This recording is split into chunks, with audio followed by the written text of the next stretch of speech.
What's important here? This document, the language in the agreement, or more of the show surrounding it? Vladimir Putin and Kim Jong-un trying to show they could not possibly be closer? I think it's both. There's no question. I mean, we have to look at the fine print. As far as I can see right now, they're saying mutual aid in case of aggression against one of the parties. So what does mutual aid mean? You know, does that mean that, let's say, North Korea fires a missile against the United States, and then the United States retaliates in some fashion, and Russia attacks the United States? What specifically is Putin talking about?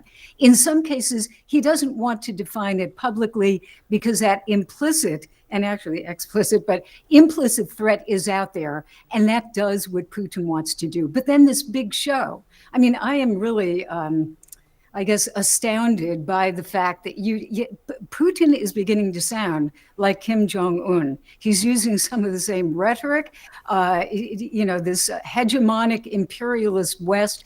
A lot of this is about the United States, and the big, you know, focus is Ukraine, the utter transformation of Russia due to this war that Putin started. And you're seeing the results here.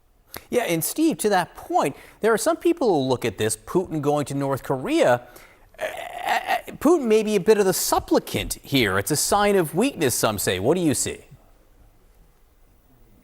I share Jill's, you know, complete astonishment that we've gotten to the point now where a former superpower like Russia, you know, used to be a huge, you know, geopolitical issue when it was the Soviet Union, is actually now looks much more similar to North Korea than it does, say, to China, which is actually a world power these days with the size of its economy and its long-term interests.